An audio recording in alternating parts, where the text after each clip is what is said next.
변호사님, 최근에 뉴스 기사를 하나 봤는데 네.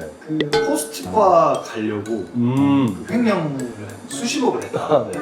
이런 분은 실제로 그 처벌 수위가 어떻게 되는지 궁금하거든요. 이게 만약에 수십억 횡령하셨다면 요 금액을 만약에 변상을 한다거나 합의를 하지 않는 이상 네. 제 생각에는 최소 뭐 10년 이상 징역은 사실 것 같아요. 와, 10년 이상이요? 우리가 보면 이런 일들이 비일비재하죠 요즘에. 특히 은행에서나 아니면은 예전에 한참 크게는 임플란트 회사 네. 오스템인가요? 맞아요. 그런 큰 회사나 은행 같은 경우에 들어오고 나가는 돈이 하루에도 막 수십억 될 수도 있고 한 달에는 뭐 수백억 이렇게 될 수 있기 때문에 그게 약간 숫자의 개념이 없어지는 거예요. 네. 그래서 횡령죄가 법문에 어떻게 돼 있냐면 타인의 재물을 관리하는 사람이 그 재물을 횡령하거나 반환을 거부하면 횡령죄가 성립하거든요. 그러니까 말 그대로 회사에서 격리 업무를 담당한다든지 은행 같은 경우에 출납 업무를 담당하는 거면 그 돈은 회사의 돈일 수도 있고 아니면 고객들이 맡긴 돈일 수도 있는데 어쨌든 내 돈은 아니죠. 그렇죠. 이게 보관하는 입장. 그걸 만약에 내 개인 계좌로 옮긴다든지 현금 인출해서 내가 가져가면 그건 횡령죄가 성립하죠.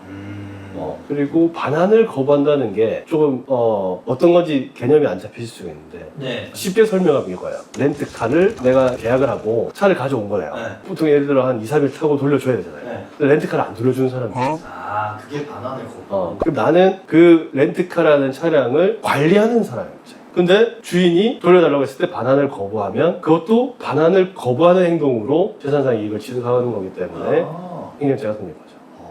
실제로 제가 수사팀장 할 때 그런 사건들도 많이 들어왔어요. 고급차 이런 거일 것 같은데 왠지. 아니요, 근데 고급차뿐만 아니라 그러니까 보통 어떤 경우들이냐면 이건 장기 렌트카. 네. 뭐 한 1년 단위씩 빌리는데 납입금을 뭐 월에 얼마씩 내야 되잖아요. 아, 그렇죠. 근데 어느 순간부터 안 내는 거야. 아. 그러면 계약 해지가 되고 렌트카 회사에서는 차 빨리 돌려주세요. 하는데 그냥 계속 그냥 배째라고 안 돌려주는 거예요. 그래서 고소 고발 들어오는 경우 되게 많아요. 그런 렌트카 업체에서는 보통 그런 고소 고발만 전담으로 담당하시는 직원분이 계시더라고요. 그래야겠네. 그래서 전국에 다니시면서 조사도 받으러 오시고 공문도 보내시고 하시더라고요.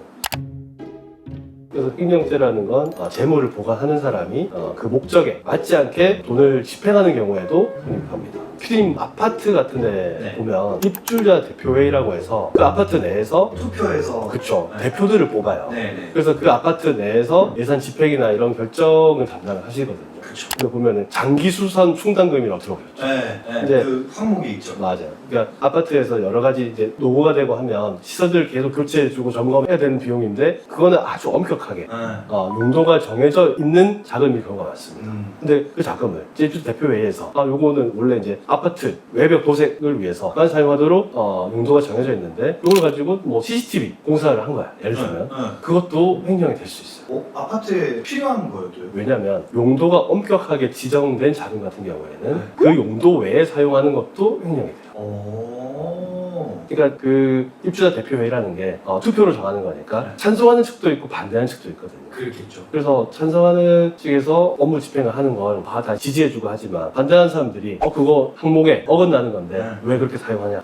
그리고 실제 입주자 대표회의를 운영하시는 분 다수가 일반 주민들이시잖아요. 세무나 회계나 뭐 법률적인 전문가들이 아니기 때문에 그렇죠. 그냥 어쨌든 아파트 위에서 썼는데 뭐 그게 잘못이 있을까라고 해서 썼다가 고소고발되는 게 꽤나 많아요. 이런 것도 처벌이 얼마든지 알려줄 수 있어요. 그러니까 업무상 횡령 같은 경우에는 금액에 따라서 처벌 수위가 달라지는데 그러니까 대부분은 횡령죄로 어느 정도 이제 기소가 되기 직전 단계에서 거의 합의가 이루어지는 경우가 많습니다.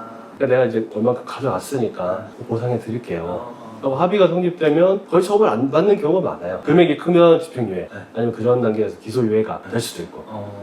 그리고 아까 제가 말씀드렸던 용도에 대한 부분은 내가 이 용도대로 써야 되는데 전용을 하면 안 되는지 잘 몰랐다. 실수다. 그런 부분이 잘 소명이 된다면 무혐의도 가능하겠죠.